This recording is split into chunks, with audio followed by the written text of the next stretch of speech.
الله وكفى والصلاة والسلام على من لا نبي بعده ولا رسول بعده وعلى آله وأصحابه الذين أوفوا عهدا أما بعد فأعوذ بالله من الشيطان الرجيم بسم الله الرحمن الرحيم قال الله تبارك وتعالى في الكلام المجيد والفرقان الحميد لقد كفر الذين قالوا إن الله ثالث ثلاثة وما من إله إلا إله واحد ما المسيح ابن مريم إلا رسول قد خلت من قبله الرسل وأمه الصديقة كان يأكلان الطعام انظر كيف نبينهم الآيات صدق الله مولانا العظيم وصدق رسوله النبي الكريم ونحن على ذلك لمن الشاهدين والشاكرين والحمد لله رب العالمين رب اشرح لي صدري ويسر لي أمري واحلل عقدة من لساني يفقهوا قولي رب زدني علما رب زدني عملا سبحانك لا علم لنا إلا ما علمتنا إنك أنت العليم الحكيم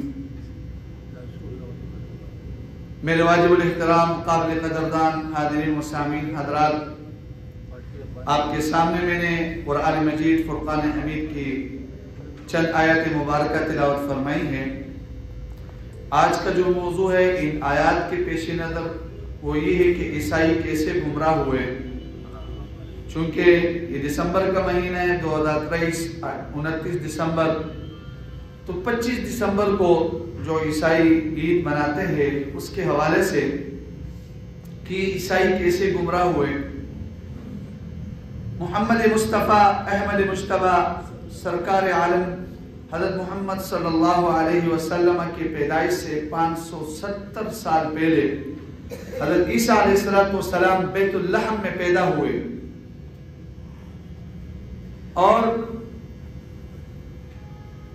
جو حضرت عیسیٰ علیہ السلام کے پیروکار تھے، آپ کے ماننے والے، ان کو عیسائی کہا جاتا ہے، اور ان کو مسیح بھی کہتے ہیں۔ مسیح اس وجہ سے کہ حضرت عیسیٰ علیہ السلام کو مل مسیح ابن مریم، قرآن نے ان کا نام مسیح رکھا، اور ان کو نصارہ بھی کہتے ہیں۔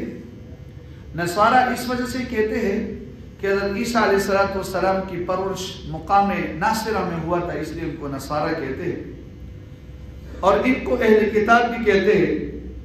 اہل کتاب اس وجہ سے کہتے ہیں کہ قرآن نے یہود و نصارہ دونوں کو اہل کتاب کہا، اپنے وقت کے اپنے زمانے کے لحاظ سے ان کو آسمانی کتاب دیا گیا تھا۔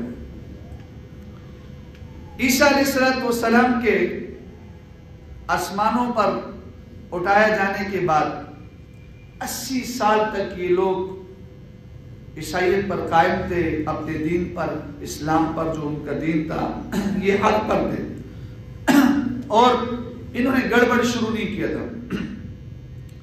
پھر عیسائیوں کا یہودیوں کے ساتھ گھمسان کی لڑائی ہوئی، اور یہودیوں میں ایک بہادر آدمی تھا جس کا نام بولس تھا، انہوں نے عیسائیوں کو بہت مارا، بہت قتل کیا۔ اس نے دل سوچا کہ اگر یہ عیسائی واقعی حق پر ہے اور حق مذہب ہے تو ہم ان کو قتل کر کے تو جنت میں جا رہے اور ہم جہنم میں جا رہے، تو یہ تو ٹھیک نہیں ہے۔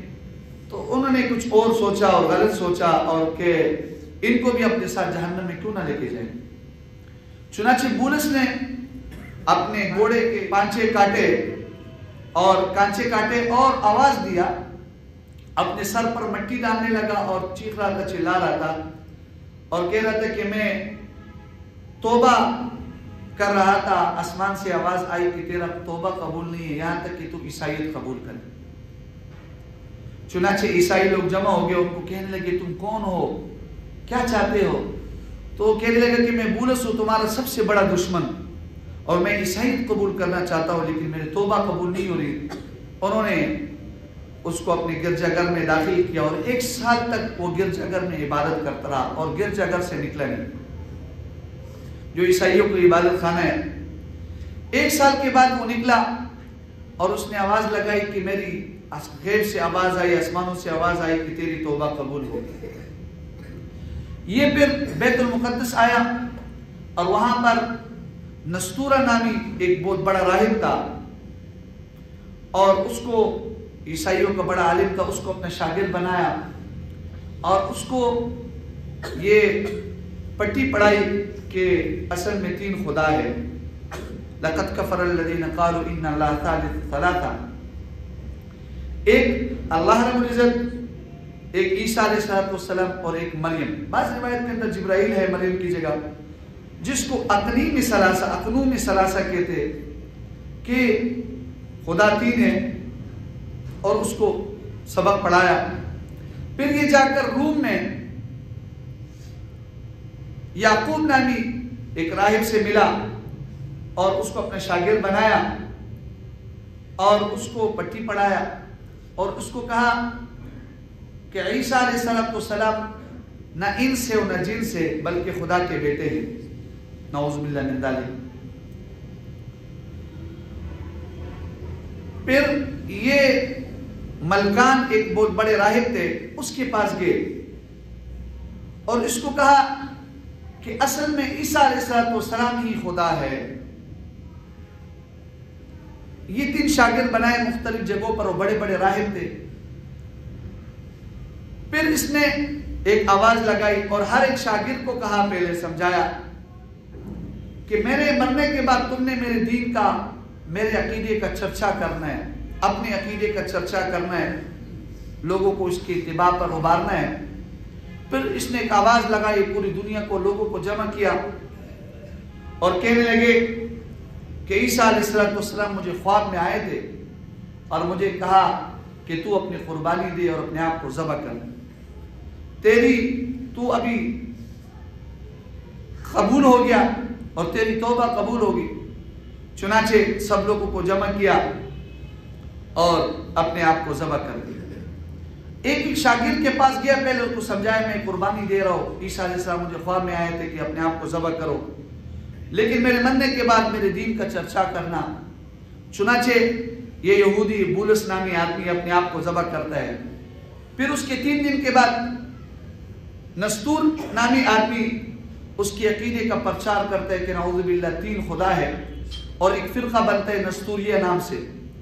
اور ادھر یعقوب اس کے دین کا پرچار کرتا ہے 3 دن کے بعد، اور ایک فرقہ بنتا ہے جس کو نام یعقوبیہ ہے. اور ادھر جو ملکان ہیں وہ اس کے دین کا پرچار کرتا ہے، اس کے عقیدے کو پھیلاتا ہے جو اس نے پٹی پڑھائی تھی، اور اس کو ملکانیہ کہتے ہیں فرقے کو. تو یہ 3 فرقے بن گئے. قرآن نے اس کی طرف اشارہ کیا وَإِنَّ الَّذِينَ اخْتَلَفُوا فِيهِ لَفِي شَكٍّ مِّنْهُ. ان میں گمسان کی جو ہے اختلاف ہوا، لڑائی ہوتا رہے. چنانچہ آج تک ان کے اندر یہ 3 فرقے ہیں اور ان میں شدید اختلاف ہے. قرآن نے ان تینوں عقیدوں کو رد کیا اور تینوں فرقوں کو رد کیا اور باطل قرار دیا. قرآن نے کہا لَقَدْ كَفَرَ الَّذِينَ قَالُوا إِنَّ اللَّهَ ثَالِثُ ثَلَاثَةٍ. البتہ تحقیق کفر کے ان لوگوں نے جنہوں نے کہا خدا 3 ہے اور خدا 3 میں سے تیسرا ہے، جنہوں نے اقنوم ثلاثہ کا کہا.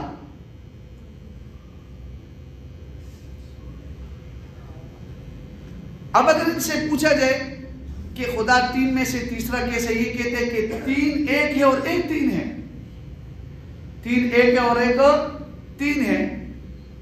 تو یہ ایک فلسفی باتیں کرتے، عقلی باتیں کرتے کہ ایک 3 ہے اور 3 ایک ہے. جب ان کی سمجھ سے باہر ہو جاتی ہے، نہیں سمجھا سکتے، تو کہتے ہیں یہ ماوراء العقل بات ہے، عقل سے باہر کی بات ہے، یہ سمجھ میں نہیں آنے والی بات. ایک ظریف الطبع شاعر کہتے ہیں تثلیث کے قائل نے بھی اللہ کو کہا ایک، تثلیث کے قائل نے بھی اللہ کو کہا ایک، لو 3 کی سوئی 3 پر کڑی ہے اور بجا ایک. یہ خود اس چیز کی قائل ہے کہ خدا ایک ہی ہے، 3 ایک کیسے ہو گئے؟ تو قرآن نے اس کو رد کر دیا. لَقَدْ كَفَرَ الَّذِينَ قَالُوا إِنَّ اللَّهَ ثَالِثُ ثَلَاثَةٍ وَمَا مِنْ إِلَٰهٍ إِلَّا إِلَٰهٌ وَاحِدٌ. معبود برحق ایک ہی ذات ہے. اس لیے کہ 3 خدا ہونا باطل اس لیے ہے، اگر ایک کے علاوہ 2 خدا بھی ہو یا 3 ہو تو ایک خدا کہے گا کہ زید کو مارتا ہوں، ایک بندے کو مارتا ہوں، دوسرے کہے گا نہیں میں زندہ کرتا ہوں.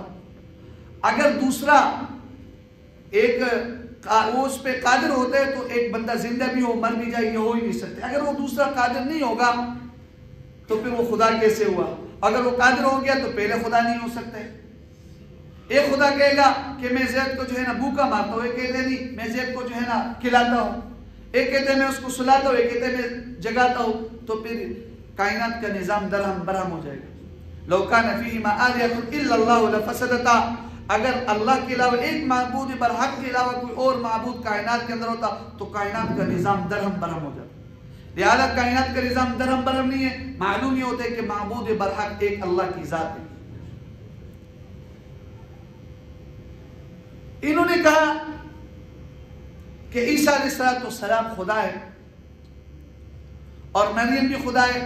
مریم کے بارے میں انہوں نے 341 عیسوی میں 441 عیسوی میں انہوں نے کونسل منعقد کیا اور انہوں نے کہا مادر خدا حضرت مریم کو کہنا شروع کر دیا۔ اس سے پہلے تو ان کا کوئی عقیدہ بھی اس میں متعلق نہیں تھا، اور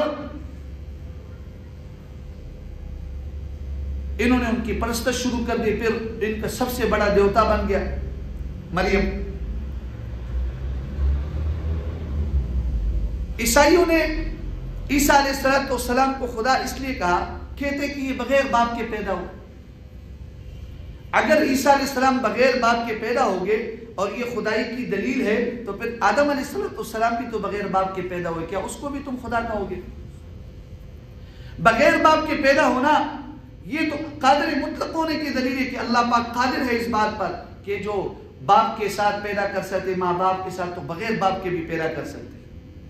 ہر انسان کے پیدائش میں دو چیزیں عامل ہوتی ہیں، ایک نطفہ، ایک لفظ کن اللہ کا، باپ کا نطفہ، اور کائنات کا جو رب ہے وہ جب لفظ کن استعمال کر لیتے ہیں تو وہ پیدا ہوتے ہیں۔ اللہ رب العزت نے عیسیٰ علیہ السلام میں ایک عامل مقرر کر دیا، وہ ہے لفظ کن، باپ کا نطفہ اس میں شامل ہے، اور اللہ کی وحدانیت اور الوہیت پر یہ دلیل تھی۔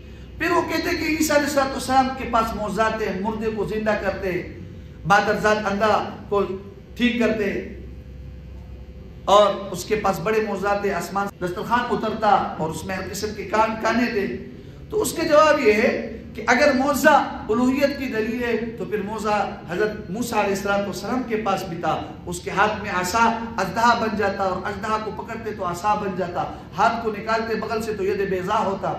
پھر آپ علیہ السلام کے پاس کتنے معجزات ہیں، تو پھر اس کو بھی خدا مانو، پھر موسیٰ علیہ السلام بھی خدا ہوئے، پھر سارے پیغمبر بھی خدا ہوئے، ان کو اللہ پاک نے معجزات دیے۔ لہذا معجزہ کسی کے الوہیت کی دلیل نہیں ہے، کسی ولی کی ولایت اور اس کی کرامت اس کی الوہیت کی دلیل نہیں ہے، وہ تو اس کی ولایت کی، اس کی کرامت کی جو ہے نا دلیل ہے کہ وہ اللہ کا ولی ہے، اور نبی کا معجزہ نبی ہونے کی دلیل ہے، لیکن اس کے لیے بھی وہ ضروری نہیں ہے۔ تو یہودی نے، جو بولس نامی یہودی ہے، اس نے ایسے 3 فرقے بنائے اور ان میں جو ہے نا گمراہی کا یہ سلسلہ شروع کر دیا۔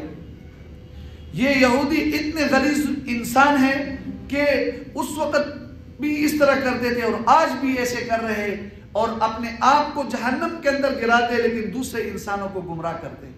یہ اس طرح بھی کر سکتا تھا کہ ان کو حق کی طرف لاتا، خود بھی جنت چلا جاتا اور لوگوں کو بھی جنت میں جانے کے لیے کوشش کرتا۔ آج بھی یہ اسی طرح فتنے برپا کرتے، خود بھی جہنم کی طرف جاتے اور لوگوں کو بھی۔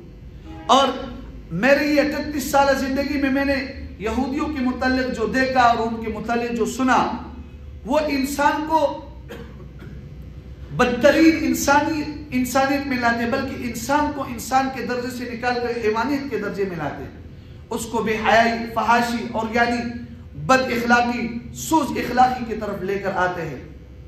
چنانچہ آپ دیکھ رہے ہو، آپ کے سامنے ہے۔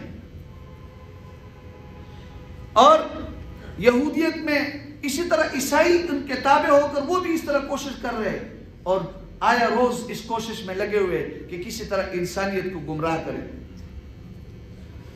اس کے مقابلے میں اسلام یہ دعوت دیتے ہیں کہ تم مسلمان بن جاؤ، اے عیسائی ہو، اے یہودی ہو، جب تم انسان بن جاؤ گے تو ایک اعلیٰ کردار کے مالک بن جاؤ گے، شرافت کا پتلا، صفت نما انسان بن جاؤ گے، اور دنیا میں بھی کامیاب ہوں گے اور آخرت میں بھی کامیاب ہوں گے۔ پھر عیسائیوں نے کہا کہ عیسیٰ علیہ السلام اللہ کے بیٹے ہیں، قرآن نے اس کے اوپر رد کیا، اور قرآن نے کہا وَقَالَتِ النَّصَارَى الْمَسِيحُ ابْنُ اللَّهِ ذَلِكَ قَوْلٌ بِأَفْوَاهِهِمْ، نصارہ نے کہا کہ عیسیٰ علیہ السلام اللہ کے بیٹے، یہ تو ان کے منہ کی باتیں ہیں، جو بھی ان کے منہ میں آ جائے وہ کہہ دیتے. وقالوا اتخذ الرحمن ولدا، اور یہ کہتے کہ رحمان نے اولاد پیدا کیا. وقالوا اتخذ اللہ ولدا تكاد السماوات يتفطرن منه وتنشق الارض وتخر الجبال هدا ان دعوا للرحمن ولدا. ان باتوں کی وجہ سے قریب ہے کہ آسمان پھٹ جائے، زمین چیرا ہو جائے اور پہاڑ جو ہے نا ریزہ ریزہ ہو کر گر جائے کہ انہوں نے رحمان کے لیے اولاد کا دعویٰ کیا. وما ينبغي للرحمن ان يتخذ ولدا، رحمان کے لیے مناسب ہی نہیں کہ اولاد پیدا کرے، اولاد اس کے لیے ہو. لم یلد ولم یولد، نہ وہ کس سے جنا ہے نہ اس سے کوئی جنا ہے. اللہ رب العزت اس سے پاک ہے، کیونکہ اولاد ہونا عجز کی علامت ہے اور اللہ پاک عجز سے پاک ہے. اولاد ہونا یہ نقص کی علامت ہے اور اللہ رب العزت نقص سے پاک ہے. اب دیکھو کہ آپ کسی انسان کو یہ کہو، کسی آدمی کو یہ کہو کہ آپ کا بیٹا مینار پاکستان ہے، آپ سے مینار پاکستان پیدا ہوا ہے. مینار پاکستان پتھر ہے اور آپ انسان کو آپ سے مینار پاکستان پیدا ہوا ہے، تو اس کو یہ بات برا لگے گی یا نہیں لگے گا؟